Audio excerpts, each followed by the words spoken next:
On day 186, I'm going to start by reading from 1 Corinthians chapter 13, verses 2 through 7. If I have the gift of prophecy and can fathom all mysteries and all knowledge, and if I have faith that can move mountains but do not have love, I am nothing. If I give all I possess to the poor and give over my body to the hardship that I may boast, but do not have love, I gain nothing. Love is patient, love is kind. It does not envy, it does not boast, it is not proud, it does not dishonor others, it is not self-seeking, it is not easily angered, it keeps no record of wrongs. Love does not delight in evil, but rejoices with the truth. It always protects, always trusts, always hopes, always perseveres. It goes on in verse 8 to say, love never fails. On day 186, I wanted to cover those verses because I'm officiating a wedding tomorrow.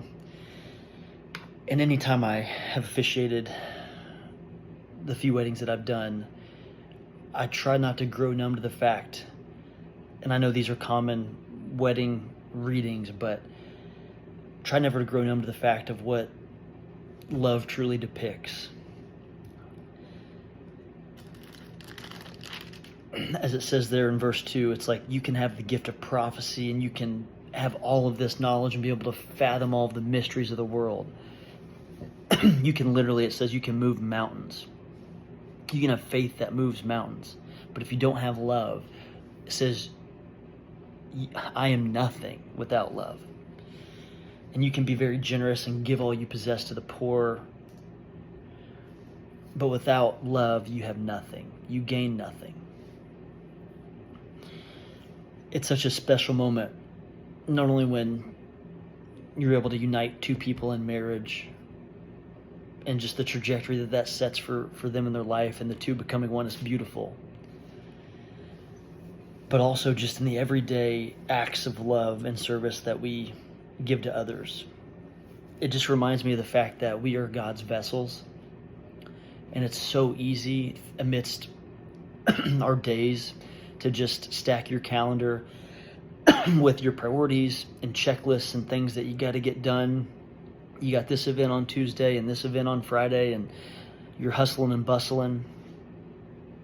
But these verses are always sobering because it reminds me that you can have money and, a family and excitement and all of these things, but if you don't truly deeply have love, then it's all for loss.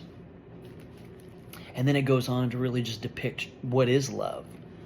It gives a very descriptive, probably the most descriptive definition of anything I've ever read, where it says it doesn't delight in evil, it rejoices in truth.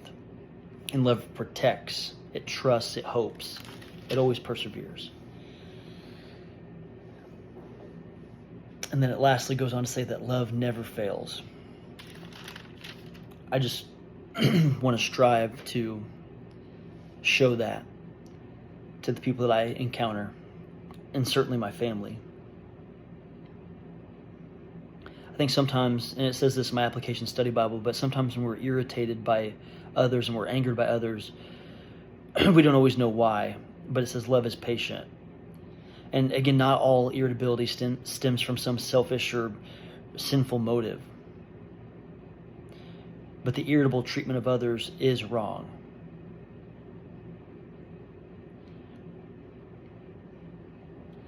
So I'm trying to just sit in the fact that we are loved by a perfect God, and we are imperfect, but the best thing that we can do to be a reflection of Jesus and who we've been created to be is to love people well, to be patient, to be kind, to not seek things for our own gain, but to rejoice in truth. And again, if you ever just need a pick-me-up or a reminder of really what love is, I encourage you to go look back through 1 Corinthians chapter 13. That's what I got today. Should be a great day tomorrow. I'm looking forward to just playing a small part in someone's love story. It's day 186.